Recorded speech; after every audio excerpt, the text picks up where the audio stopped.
Hi guys, welcome back on Tech Aid. We are providing you practical solutions to your problems, whether it's a simple hack or a step-by-step guide. We have got you covered. In this video, I will gonna show you that how to resize a video in Inshot. First of all, you can open the Inshot application. I can already open the app.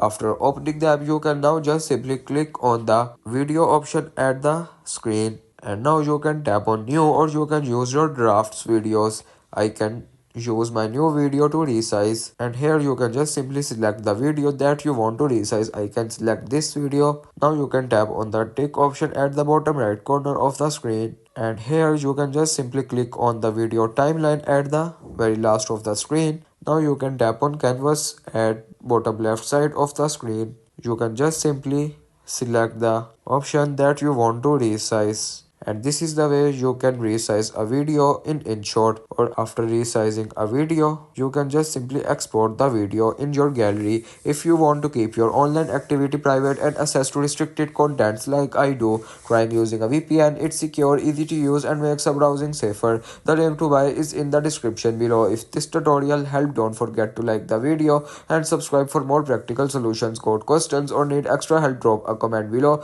and we will be happy to assist. See you in the next one. Thanks for watching.